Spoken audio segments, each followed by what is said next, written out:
It was a nice summer day in Toronto. My favorite thing about summer was seeing family members that I only get to see on birthdays or special occasions. One of my favorite persons to see was my Auntie Beth. Her full name is Bethany, but she tells everyone to call her Beth.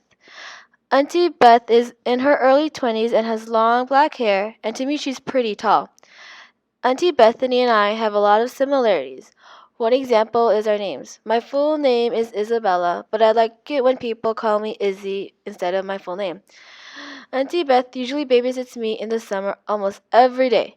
She has been watching me for as long as I can remember, but this year was different. Our favorite activity to do together is going to the park and swinging on the swing. She lets me go as high as I want, and one time I was just as high as her when we were swinging together. The feeling of not touching the ground and being a bit dangerous was amazing. When I touch the sky, it feels like I was flying and there is not a care in the world.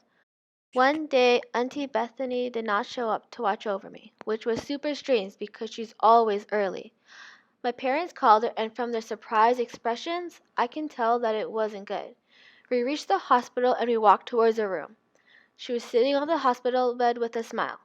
Izzy, I heard her say my name in a serious tone. I looked back at her and she smiled. I'm okay. I was just so tired that I just need to get some sleep. I smiled back at her, but I knew that something wasn't right. If she was super tired, why couldn't she just sleep in at home? Why did she have to be here and sleep? After that day, everything went back to normal. But it didn't feel normal to me. Something wasn't right with her. I noticed that she was trying to distract me from something, but I don't know what exactly it is.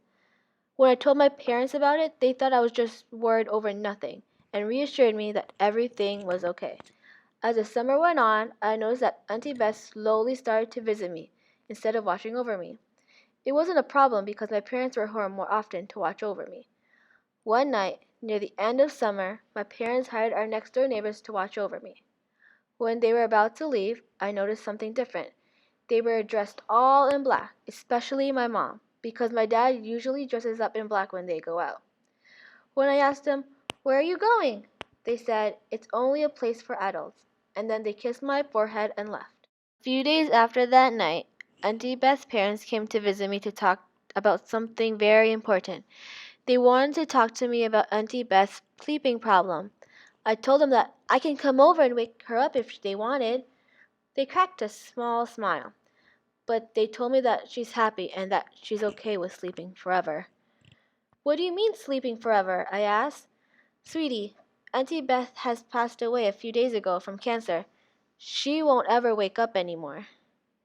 I can't believe what I'm hearing. I'm so shocked and start to cry right there. I didn't want to believe them. My parents heard me and came over to comfort me because they knew how close I was with her. Then everything hit me. I finally understood why Auntie Beth and my parents were acting so strange. It explained why I kept seeing her less and less this summer, and the hospital visit in the beginning of the summer. I felt so angry that no one told me. I know why Auntie Beth wouldn't tell me, but why didn't anyone else tell me? Auntie Beth was so happy. I never thought she would ever get cancer. She didn't tell me because she didn't want me to worry, but I still wanted to know. I just wish I could see her one last time and to tell her thank you for everything and that I'll always remember you, especially when I play on the swings in the park and remember all the good times we had trying to touch the sky without having a care in the world.